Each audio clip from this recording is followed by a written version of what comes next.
Ma'am मेरे को बताइए जन्माष्टमी को उपलक्ष्य में आपने एक कार्यक्रम करवाया है, कल तो इसके ऊपर बताइए थोड़ा। जन्माष्टमी पे हमारा जो कार्यक्रम हुआ है, ये पूरे देश में पिछले साल हमने 93,000 स्थानों पे कार्यक्रम किए थे।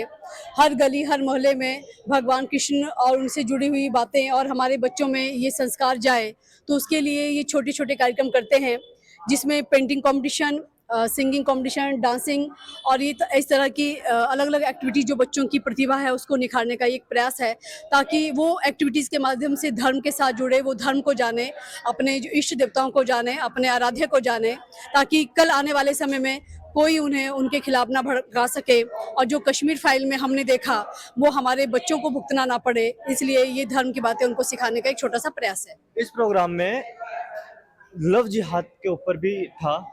देश को क्या संदेश आखिर लव जिहाद के मामले पे जो आपने कार्यक्रम में। आज देश में बहुत ज़्यादा परिस्थितियां खराब हैं। कई ऐसे मुख्य मुद्दे हमारे सामने आ रहे हैं, जिसमें जनसंख्या नियंत्रण एक बहुत बड़ा मुद्दा है। तो कहीं ना कहीं हम देखते हैं लव जिहाद के इस छोटी सी नाटिका के माध्यम से जो हमने संदेश देने का प्रयास इस टीम ने किया, कि किस तरह से हमारी बहन बेटियों को अपने धर्म में ले जाकर उनसे शादी करना और उनसे ज़्यादा से ज़्यादा बच्चे पैदा करना, और कल को वही बच्चे देश में हमारे दुश्मन बन के खड़े हों। ऐसे जनसंख्या वृद्धि के लिए वो 4-4 5-5 शादियां करते हैं। हम 5 हमारे 75 जो उनका नारा है उसको वो फुलफिल करने में लगे हैं। तो हमारी बहन बेटियां उनके जाल में ना फंसे, उनको बचाने के लिए एक छोटी सी नाटिका प्रस्तुत की क्या गई। हिंदू धर्म की जो बहन बेटियां उनमें इतनी भी समझ नहीं है कि वो ऐसे जालों में ना फंसे। सोशल मीडिया का जमाना है, हर कोई देखता है, फिर भी इस तरीके से। अ, देखिए, हमारा जो भारत है, वहाँ पे जिनका आज हम जन्मदिन मना रहे हैं, हमारे इस भारत में कभी भी प्यार को अछूत नहीं माना या प्यार से कभी भेद नहीं किया है। लेकिन प्रेम की परिभाषा जो सनातन में है वो शायद अन्य धर्मों में नहीं है। हमारे यहाँ राधा कृष्ण का प्रेम है, सबसे पवित्र प्रेम माना जाता है। भगवान कृष्ण का, कृष्णा यानी कि द्रौपदी के साथ जो उनके दोस्ती वाला जो व्यवहार, जो उनका प्रेम था, वो भी एक अटूट प्रेम है, जहाँ उसकी रक्षा के लिए वो आते हैं, जब वो पुकारती है। तो प्रेम की परिभाषा आज भले ही कहीं न कहीं वासना या उसके माध्यम से की जाती है, लेकिन प्रेम वो नहीं है।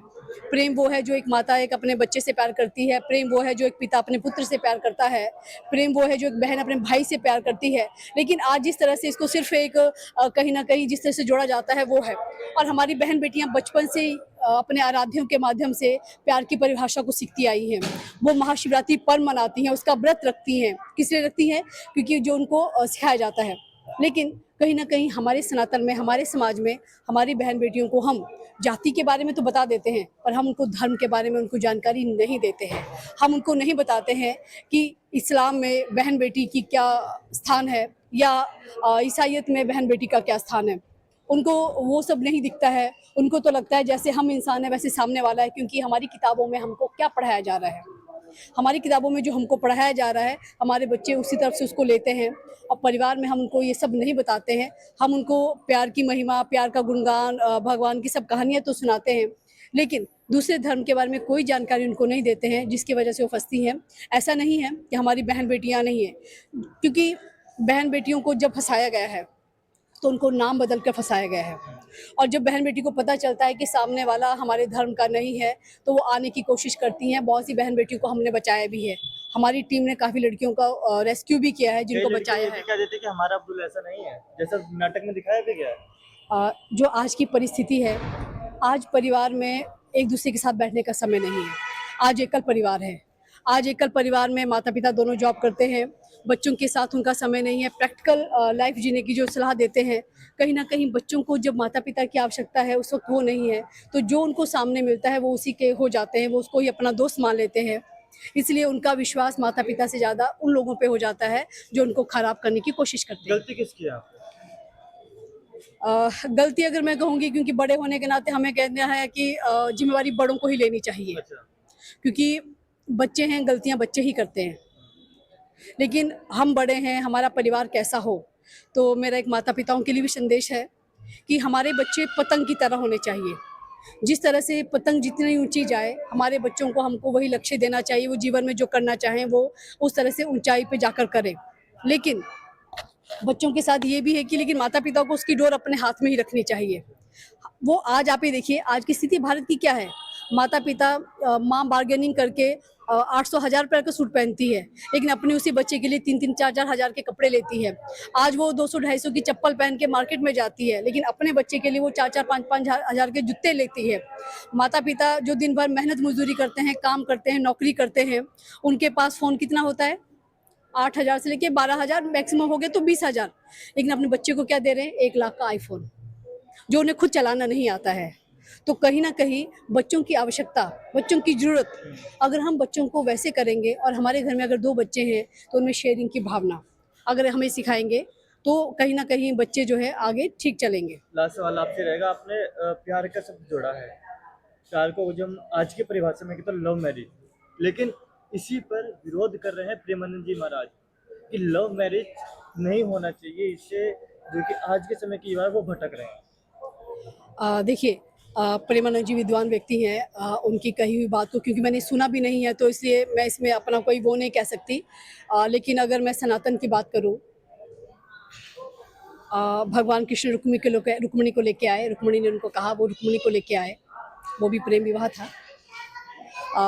सुभद्रा को लेके आए, वो भी प्रेम विवाह था। गर्लफ्रेंड बॉयफ्रेंड के खिलाफ रहते हैं।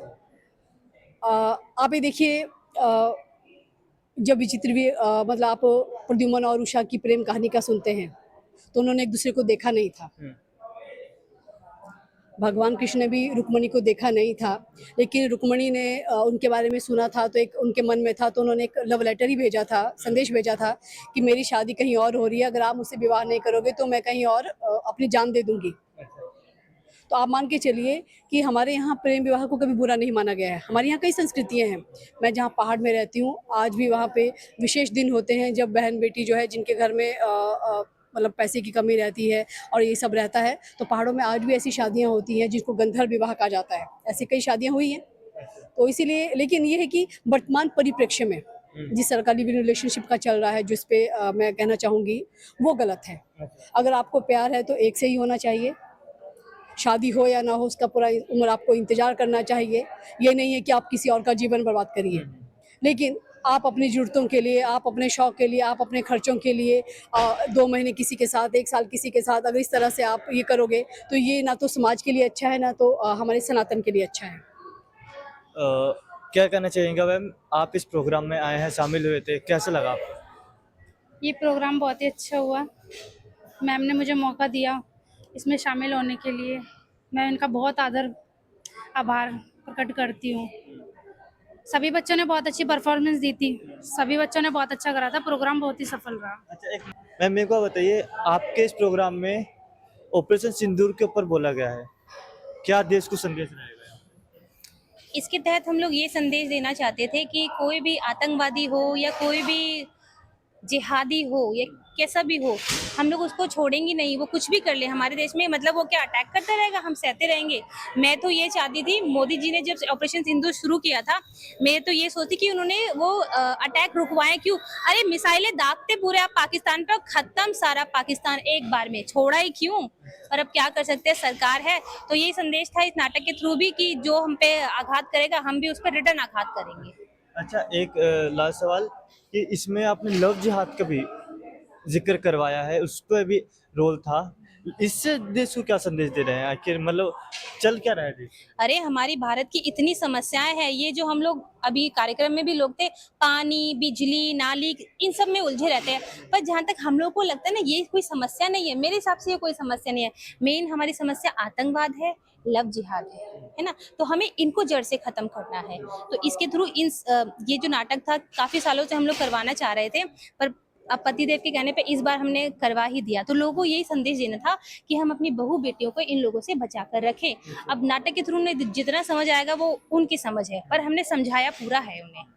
अच्छा मैम, प्रोग्राम से कैसा लगा, पहले आपको ये बताइए। प्रोग्राम बहुत अच्छा था, इससे बहुत सारी जानकारी भी, जैसे बच्चे आए हुए हैं छोटे छोटे, उनको भी और बड़ों को भी, कि एक तो ये लव जिहाद वाला जो है, ताकि अपने बेटे को बेटी को दोनों को ये चीज़ समझाए कि बाहर जाओगे एक तो किसी की बातों में ना आए, और दूसरा ये जो लव जिहाद वाला है, अपनी बेटियों को सेफ रखने के लिए ये मैसेज, अब जाओ यहाँ 4 बंदे देख के गए तो वो आगे भी बताएंगे, और अपनी सहेलियों को हर चीज़ सबको बताएंगे इस चीज़ का, तो हम अपनी बेटियों को लव जिहाद से बचा सकते हैं। क्योंकि आजकल जगह जगह झूठ बोल के या ऐसे ही उन्हें बहला के ले जाया जाता है, फिर उनके साथ गलत होता है। वो उसका विरोध करने के लिए ये सही है, ये हाँ तरीका जी, सही है। बहुत सही है। सर क्या कहना चाहोगे, एक ही सवाल आएगा, इसमें लव जिहाद का जिक्र हो रहा है, देश में इसका मतलब ये है कि लव जिहाद कंट्रोल में नहीं है बिल्कुल भी? नहीं, अभी जो न्यूज़ चैनल और सामाजिक दृष्टि से देखने को मिल रहा है, उसमें तो अभी नहीं लगता कि लव जिहाद का कंट्रोल है। और हम तो सरकार से मांग भी करते हैं, जन जागरण के साथ साथ, कि सरकार जल्द से जल्द लव जिहाद कानून ऐसा लाए, कठोर कानून लाए कि इसमें मृत्युदंड तक की सजा प्रावधान है। मृत्युदंड की तो मृत्युदंड, तभी ये रुकेगा, फांसी की सजा हो लव जिहाद पे। फिर जो मतलब इसमें वो जो आपने दिखाया भी है कि मुस्लिम व्यक्ति करता है, और जो हम डायरेक्ट बोले तो मुस्लिम व्यक्ति करता है, बिल्कुल तो फिर तो वो विरोध में रहेगा। तो विरोध, वो आप तो देश के हित में काम कहाँ किए? उनका तो काम है देश का विरोध करना, हिंदुओं का विरोध करना। जिहादी तत्व है, उनको हम सरकार से बिल्कुल मांग करते हैं कि उनको फांसी हो, लव जिहाद में फांसी हो। की बात निकलेगी यहाँ से कि आजाद तो उन्होंने भी करवाया है ना ये हिंदुस्तान। एक तो ले तो लिया, जितना आजाद करवाया उससे कहीं ज्यादा हमारे देश को लगभग 12 लाख, 14 अगस्त 1947 की रात से 15 अगस्त 16 अगस्त तक में 12 लाख जाने गई हैं। ये कौन लोग थे, किसने मारा? आप इतिहास खरीद रहे हैं। इतिहास खरीदने की कोई बात ही नहीं। इतिहास क्या है, जो इतिहास होते ही है याद करने के लिए। इतिहास तो देखा जाएगा, इतिहास जो बनेगा वो याद किया जाएगा। इतिहास को देख के आगे भविष्य में योजना बनती है। कभी इतिहास भूल के हम आगे नहीं बढ़ सकते जी। एक लास्ट सवाल, आपने इतिहास खरीदा है लेकिन हिस्ट्री में कुछ और दिखाया जाता है। कहाँ दिखाया जाता है? कौन सी हिस्ट्री की बात कर रहे हैं आप? जो हिस्ट्री की बुक बच्चे पढ़ते हैं उसमें तो अकबर महान, बाबर महान, ये महान, वो महान। बिल्कुल। क्या था कि जब हमारा देश आजाद हुआ तो हमारा जो शिक्षा मंत्री लगातार, उनको मैं क्या कहूँ, आप जिहादी कह सकते हैं। जब शीर्ष नेतृत्व पहुंचने के बाद, देश के सर्वोच्च पद उपराष्ट्रपति पहुंचने के बाद भी उनकी मानसिकता नहीं बदलती, शिक्षा मंत्री बनने के बाद भी महानता नहीं बदलती। तो आगे आगे देखिए, लगभग अब अकबर महान नहीं पढ़ाया जाएगा, अब महाराणा महान पढ़ाया जाएगा। जो आप लव जिहाद के ऊपर बोला था उसमें डायरेक्ट मुसलमान को व्यक्ति को दिखाया गया है, फिर ये बोला जाएगा कि हिंदुस्तान विरोध करेंगे वो कि हमने भी तो देश को आज़ाद करवाया है, और इतिहास खोदा जा रहा है। इतिहास कुछ और आप बता रहे हैं, हिस्ट्री कुछ और दिखाती है, इतना डिफरेंस क्यों? आप मीडिया में हैं तो मुझे लगता है इतनी तो आपको भी जानकारी होगी कि हमारे देश का जो बंटवारा हुआ है वो धर्म के आधार पे हुआ है। और जिन लोगों ने अपने लिए अलग देश, पाक देश जिसको पाकिस्तान कहा गया, वो मांगा, और आज वो इस देश में रह के वो अगर आज़ादी की बात करते हैं तो बंग भंग आंदोलन में अलग देश की मांग किसकी थी? तो उन लोगों को ज़रा सोचना चाहिए जिनके पुरखों ने ये पार्टियां बनाई, जिन्होंने देश विभाजन का काम किया, तो उनको आज अपने आप को आज़ादी का पैरोकार या आज़ादी का वो सब कहने के अपने को कोई वो नहीं होना चाहिए। अगर ऐसे बड़े बड़े नेताओं को भी अगर हम देखें जो भारत पाक विभाजन के जिम्मेवार हैं, जो पार्टियां, आज वो पार्टियां आज भी इस भारत देश में आ रही हैं, एक कहीं ना कहीं हमारे इस देश की जो सत्ता है उनके लिए एक प्रश्न चिन्ह है कि ऐसी पार्टियों को इस देश में रहने ही क्यों दिया। उनका दर्जा उसी दिन खत्म हो जाना चाहिए था जब उनको धर्म के आधार पर दूसरा देश दे दिया गया था। इसमें एक पॉइंट जोड़ूंगा, आप इसमें डिफरेंस बता सकते हैं कि आप जो इतिहास बता रहे हैं वो कुछ और है, लेकिन हिस्ट्री में जो बच्चे पढ़ते हैं अकबर महान, बाबर महान, ये महान, वो महान, वो कुछ और क्यों? इतना भेदभाव, इतना बदलाव क्यों हो? किसी भी देश की संस्कृति कहा क्या होती है कि जो उसकी सत्ता चलाने वाले हैं उनका शासन कैसा है, उनके सिपा सलाह कैसे हैं। जब ये हमारा भारत, जो खंडित भारत, मैं आज भी इसको खंडित भारत कहती हूँ क्योंकि ब्रिटिश शासन से हमको आज़ादी मिली थी लेकिन भारत के टुकड़े हुए हैं। तो इस जो टुकड़े भरी जो आज़ादी हमको मिली उस आज़ादी में प्रथम शिक्षा मंत्री कौन है, जरा आप ढूंढ के देखिए तो आपको समझ में आ जाएगा कि हमारी शिक्षा का इस्लामीकरण और वामपंथियों के द्वारा जो हमको इतिहास पढ़ाया जा रहा है वो सारा का सारा उन्हीं का किया धरा है। और इसलिए आज कई ऐसी संस्थाएं चल रही हैं जो धीरे धीरे करके जो पुराने ऐसे लोग थे जो सच्चाई है असल में वो उनको सामने लेके आ रहे हैं। आज आप कभी पुराने ऐसे जो लोग हैं जो आज़ाद हिंद फौज से जुड़े थे या जो कुछ परिवार ऐसे हैं जो आज़ादी के समय जिनके परिवार ने अपना सब कुछ सुहा कर दिया, ऐसे परिवारों से मिलकर उनकी कहानियाँ सुनेंगे तो आपको ध्यान में आएगा कि हमारे देश की असली सच्चाई क्या है।